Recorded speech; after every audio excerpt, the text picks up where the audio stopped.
Ce 20 novembre se tenait le procès de Pierre Palmade, jugé pour blessure involontaire aggravée après l'accident de la route qu'il a causé. Condamné à 5 ans de prison, dont 2 fermes, le comédien est tout de même ressorti libre. Explication. C'est un procès très attendu et extrêmement médiatisé qui s'est ouvert devant le tribunal judiciaire de Melun, ce mercredi 20 novembre 2024. Pierre Palmade était jugé pour blessure involontaire aggravée après avoir causé un terrible accident de la route en février 2023. Sous l'emprise de cocaïne et de drogue de synthèse, l'humoriste de 56 ans avait alors fauché une famille arrivant face à lui. Pierre Palmade ressort libre du tribunal. Comment cela est-il possible? Point d'interrogation. Après des heures de témoignages et plusieurs plaidoiries, le verdict a finalement été rendu peu après 20h30. Pierre Palmade a finalement été condamné à 5 ans de prison, dont 2 ans ferme, mais il est tout de même ressorti libre du tribunal.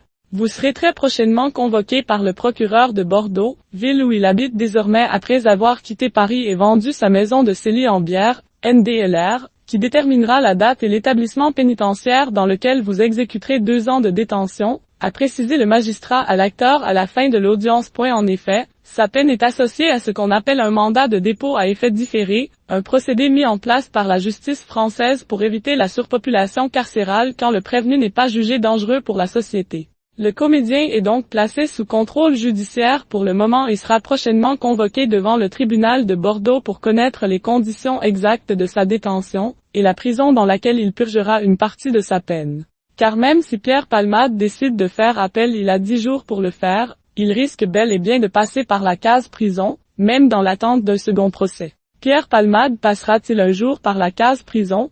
Pierre Palmade pourrait ensuite être amené à effectuer le reste de sa peine sous bracelet électronique. Il n'effectuera les 3 années de sursis restantes qu'en cas de récidive. À la barre, l'humoriste qui se serait remis à écrire des sketchs sous pseudonyme alors qu'il a des soucis d'argent, s'est lui-même qualifié de « fou » et de « drogué » et a tenté de demander pardon aux victimes, qui ont simplement répondu par un signe négatif de la tête. L'ancien acolyte de Muriel Robin a ensuite évoqué son quotidien, encore fragile, d'homme en plein sevrage. Je veux être amoureux, sans drogue. Je commence à ressentir les bienfaits de l'abstinence. La seule chose que j'aime, c'est ma vie d'artiste. Mais je ne suis pas sûr de pouvoir recommencer ce métier, a-t-il conclu. Mais parce que la peine de prison est à exécution provisoire, il ne pourra pas échapper à la prison. En outre, il risque de voir la sanction du tribunal être alourdie en cas d'un éventuel second procès, ne manque pas de préciser BFM TV.